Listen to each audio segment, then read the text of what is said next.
CM योगी को हरियाणा का मुख्यमंत्री बनाओ या फिर मेवात को उत्तर प्रदेश में जोड़ दो। बुलडोजर चलने के बाद भी हरियाणा के लोगों ने खट्टर के खिलाफ मोर्चा खोल दिया है।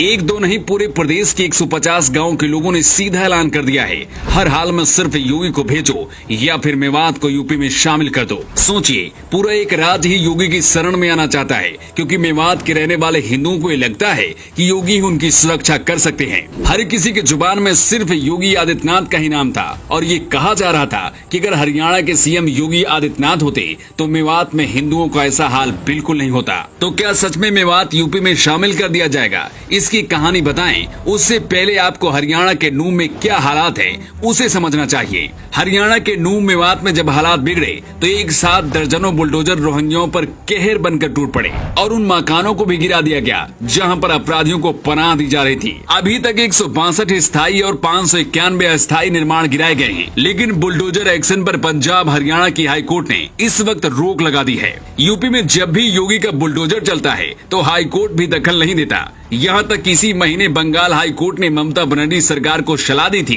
कि अतिक्रमण हटाने के लिए यूपी से बुलडोजर मंगा लीजिए। मतलब कुछ तो ऐसा है जो जनता के साथ साथ अदालत को भी योगी का एक्शन पसंद आता है और सवाल भी नहीं उठते। लेकिन जब अचानक से हरियाणा के 150 गाँव की महापंचायत में योगी आदित्यनाथ को हरियाणा बुलाने की मांग उठी तो एक बार फिर से योगी केंद्र में आ गए। गुरुग्राम के सेक्टर 57 में सोमवार को महापंचायत हुई। इस बैठक में हरियाणा में योगी मॉडल लागू करने की मांग की गई। इस बैठक में 150 से ज्यादा गांव के लोगों ने हिस्सा लिया, जिसमें 31 जुलाई को नूह में हुई हिंसा पर सवाल खड़े करते हुए मनोहर लाल खट्टर की सरकार को जिम्मेदार ठहराया गया। महापंचायत में कहा गया कि मनोहर लाल खट्टर की सरकार पूरी तरह से फेल हो गई है। सरकार और सरकार की इंटेलिजेंस के फेलियर के कारण ही 3000 से ज्यादा हिंदू मंदिर में फंस गए और उनकी जिंदगी मुसीबत में पड़ गई। गुरुग्राम की इस पंचायत में मांग की गई कि हमें खट्टर जैसा मुख्यमंत्री नहीं चाहिए, हमें योगी जैसा सीएम चाहिए। अगर ये नहीं हो सकता तो मेवात को यूपी में शामिल कर दो, योगी जी सब देख लेंगे।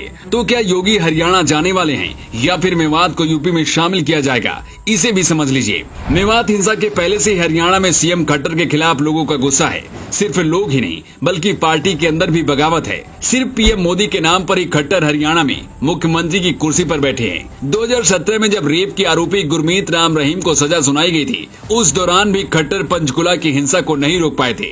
रेप के दोषी गुरमीत राम रहीम से खट्टर सरकार को इतना ज्यादा प्यार है कि उम्र कैद की सजा काट कर बाबा 6 बार पैरोल से बाहर आ चुका है और अभी भी बाहर ही मौज कर रहा है। अब तो ऐसा माहौल बन चुका है कि अगले चुनाव में हरियाणा में बीजेपी सिर्फ खट्टर की वजह से हारेगी। सिर्फ हरियाणा ही नहीं बल्कि पूरे देश में योगी आदित्यनाथ की जिस तरह से कानून व्यवस्था को लेकर डिमांड बढ़ रही है, ऐसा लग रहा है जिस दिन वो प्रधानमंत्री के दावेदार होंगे एक तरफा चुनाव जीत जाएंगे। सूत्रों का दावा है कि मेवात को लेकर 150 गाँव की जो महापंचायत हुई है उसकी रिपोर्ट दिल्ली में गृह मंत्री अमित शाह ने मंगाई है और बहुत जल्द ही मुख्यमंत्री खट्टर को हटाया जा सकता है। वैसे आपको क्या लगता है, अगर योगी हरियाणा के मुख्यमंत्री होते तो मेवात की घटना के बाद अब तक कैसी तस्वीर होती?